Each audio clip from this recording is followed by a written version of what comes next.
Hello and welcome to another episode of Chats with Chip. I'm your host, Chip Griffin, the founder of SAGA, the Small Agency Growth Alliance, and I am delighted to have with me today two guests, both from Hubbell. I have Ward Hubbell, the CEO and founder of Hubbell, and Zach Hyder, who is the president, CMO, janitor, chief bottle washer, and pretty much everything else of Hubbell. So welcome to the show, guys. Thank you. All fits on the business card, Chip.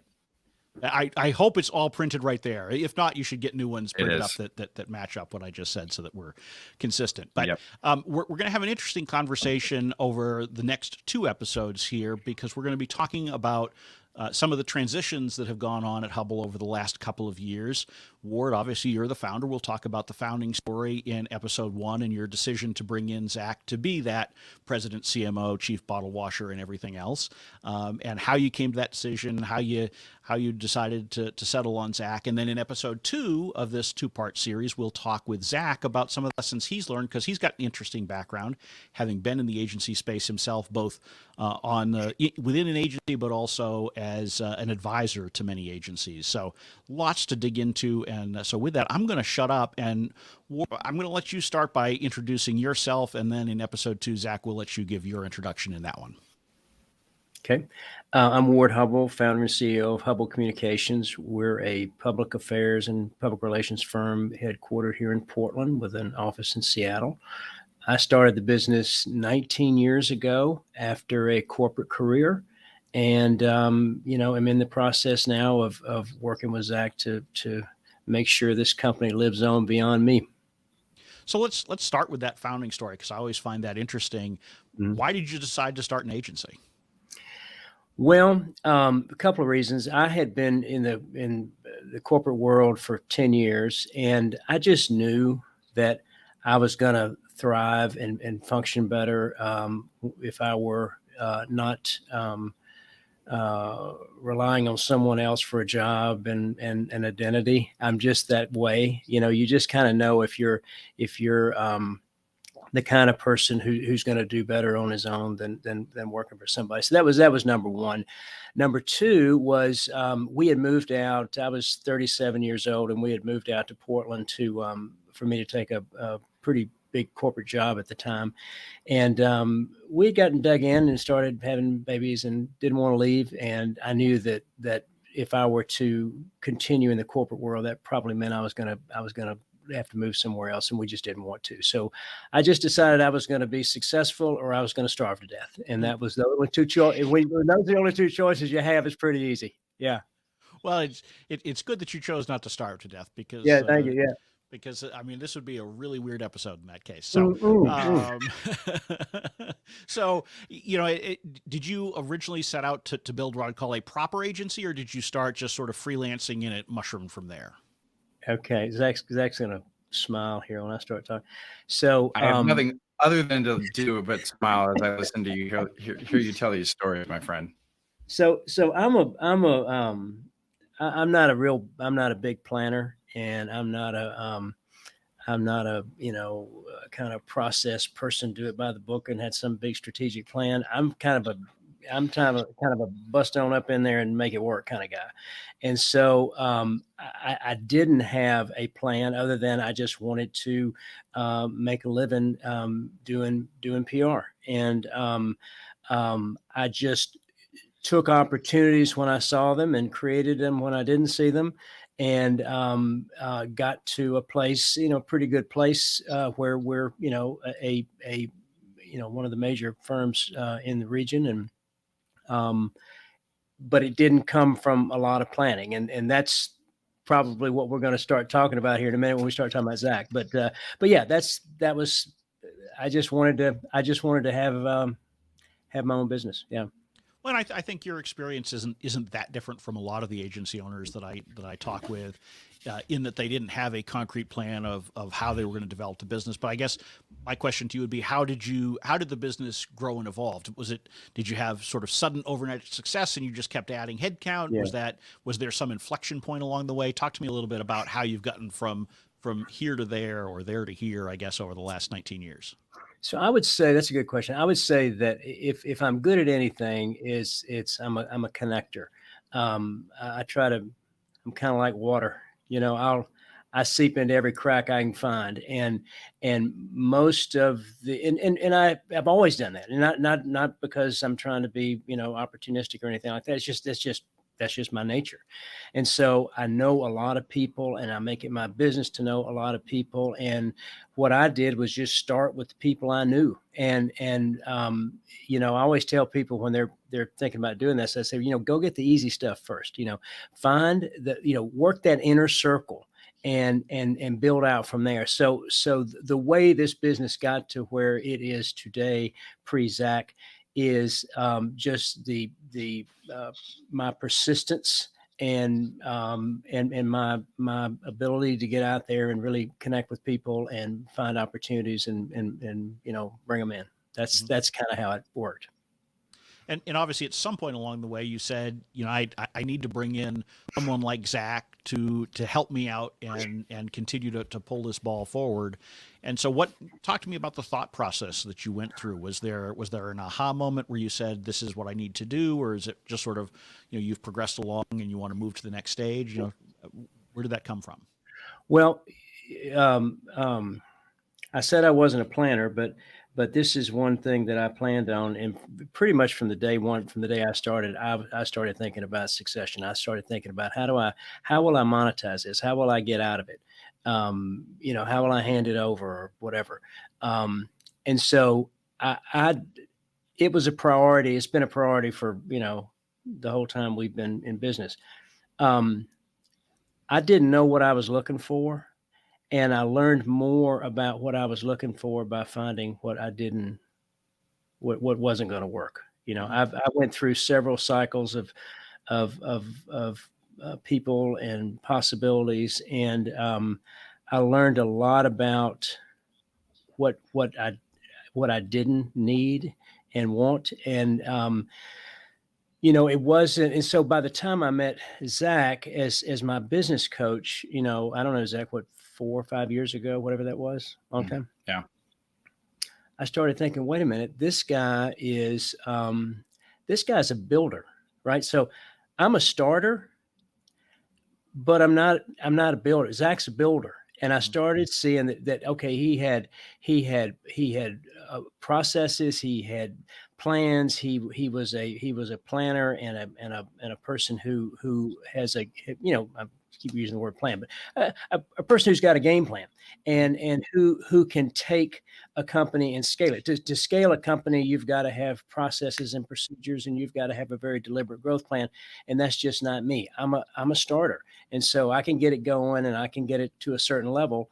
But having Zach as my coach helped me to appreciate the skills necessary to move beyond that level. And, through a course of, getting to know each other and becoming, friends and everything, it, I guess, became apparent to both of us that this would be a good thing to do. So, So yeah. that's a good opportunity, Zach, for you to explain a little bit about, your most immediate past life and how you came to work with Ward.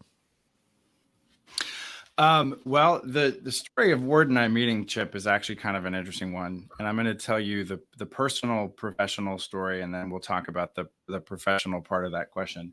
So Ward and I were supposed to actually meet 15 years ago when I left, like him, not long before me, left DC, moved back. So I'm from Portland. This is my hometown. You can't tell from his accent, Ward's not actually from Portland. He adopted it South Portland as his home. But my agency in DC said, hey, don't leave us, stay with us. We know this guy in Portland, and you can go office with him and kind of be part of, our team and maybe his team. And I was, well, who is this guy? Well, he's not from Portland, he's from Mississippi. And I was like, that sounds like not very promising. And never followed through on it. Ended up taking, just like Ward, took a corporate job here in Portland. And then years later, when I went out to, start my own consulting business working with agencies, Ward and I got in touch. I can't even remember how we got in touch, but we got connected. He said, hey, I want to meet you. I said, hey, I want to meet you. And we went and, had a bottle of wine and caught up on all kinds of things. And in the course of that, I realized, I was like, wait a minute, you're the guy I was supposed to meet 15 years ago when I came out here from DC. They were good friends of his, and it's amazing to think that all these years later that now Ward's a good friend of mine. So that's actually the story of how we met. And then the story of how this partnership happened really sort of began from there. Ward was just someone who, again, in that first meeting, we just had an instant chemistry and connection. Ward always tells me, and I often don't tell him back, that I just kind of liked how his mind worked. I liked his style. He and I are not stuffy suit types. We just aren't. We are just a little bit more relaxed and a little bit more casual. And I had been through, just like he was saying, I had been through some attempts at partnership before that just didn't really feel right. They just didn't feel good. And he was someone who I enjoyed talking to. And it sort of started slow. I think, Ward, correct me if I'm wrong. The first thing was like, y'all had a presentation, and I think I came in to like help you guys get ready for the presentation. I think he was trying to make sure that I was actually good at what he thought I was good at. So it started slow, and won a piece of business, and then he had me do some other stuff. And then before I knew it, it was really kind of helping him figure out his succession plan more than anything else. Like, what am I going to do with the agency? And we started mapping out a lot of options. It was funny. I'm sort of like Chip. I'm sort of like Dick Cheney, because people don't know Dick Cheney wasn't supposed to be vice president. He was supposed to help find the vice president, and ended up being. So that's kind of what happened to me. I started helping Ward. We mapped out on the whiteboard, here's like 5 options for what you could do with the business. And he came to me and said, who should run this business is you. And I said, but I already have a job, so I'm going to say no. And then he did it again, and maybe a third time. And it honestly, it was one of those things that the more I thought about it, and the more I looked at what I thought he and I had as far as a good, connection, I realized the thing that I was avoiding was all those kind of not great partnerships I'd had before. And what I really wanted was to do it with Ward. And that's how this happened. So, Ward, I mean, obviously you had a chance to get to know Zach through the coaching relationship, and as Zach has described, you went through the options for succession planning. But it's a difficult decision as an owner to bring someone into your own baby. I mean, you literally have your name on the door. And so, talk us through a little bit of your thought process, and whether that was easy or difficult, and sort of what the calculation was. So I had the advantage of having Zach as a coach and a mentor for, good gosh, 2-3 years, and so I knew his mind very well. I liked the way his mind works, and so the trust was built in. When we had that conversation, he was helping me understand that I did not have a good succession plan in place. And I knew it deep down, but I just didn't want to admit it to myself. And I didn't want to rock the boat, honestly. So I just kept ignoring it and kept ignoring it and kept ignoring it. And finally he kept telling me, and finally, just kind of half as a joke, I said, well, why don't you do it then, if you're so damn smart, and but and then That's exactly how he said it, Chip. Yeah. And then I started thinking, okay, this really, it's not like I just drove this car around the block. I mean, I've been driving it for 3 years. I know exactly what kind of person this guy is, and I know what he can do, and I know how his skill set complements mine. We could go into that, but we really do complement each other, and I think it makes us better together. But yeah, it was slow, but once the day I made the decision, it was like a no-brainer. It was like, wow, okay, good. Well, and I think that that slow build, that getting to know each other thing is very important because a lot of Very. agency owners, when they start thinking about succession planning, they've waited too long, and so then they kind of rush into it, Yeah. and it's that's sort of like going to the bar and proposing on the first night, right? Right. That's probably not the best approach, and so the more you get to know somebody, the better the fit can be, and so I imagine that you really wanted to make sure there was a good fit, both because it's important. I'm sure for you and for your livelihood, but also because it's part of your legacy. Yeah. So knowing that this was going to work for me, and knowing that Zach was had the skills and everything he needed to succeed, made it, that kind of completed the decision. Hmm. And so, when you made the decision that you're going to do it, I mean, what kind of transition process did you envision? Was this, I mean, obviously you'd gotten to know Zach for quite a while before you made the decision, but once you finally wore Zach down and he said, "Fine, I'll give up consulting and come in house." Uh, how did that process go? Was there a long lead time? And I know from my previous conversations with Zach that the timing of this ended up being just a wee bit interesting. Yes. So we sat down actually and agreed. We had a contract pulled together, and we agreed to a 3 month period. I mean, excuse me, a 3 year period of time where he was going to come in and I was going to start pulling back, and we would, if all things went the way that we both wanted them to go, then we would move to a transaction. So we're actually 2 years into that 3 year process, and we're working on the framework of that transaction as we speak. Hmm. And so that becomes an opportunity for you to really get to know each other on a much more intimate basis than, Hmm. because Hmm. we all know that as coaches and consultants, you can only get so close to your clients. You think you know them probably better than you do, but once you start working side by side full time, it Yeah. changes, and that's something that we'll explore in part two of this two-part episode. But before we wind down episode one here, Ward, what advice would you give to agency owners as they're thinking about making this transition themselves? They're saying, okay, it's time for me to get out of running the day-to-day, either because I want to go off and do something else, or I'm looking ahead to retirement, or, how should they be thinking about succession planning? What lessons would you share from your own experience? Well, I would say, regardless of where you are in your career, start now, because Hmm. you know it takes a while, and I wonder sometimes, was I lucky, or was I just persistent? And I think it was more the latter than the former. I really don't believe in the former too much, but um you have to be committed, and you don't want to run your business with that as the sole objective. You got to focus on other things, but you have to be thinking about how this thing is gonna outlive you.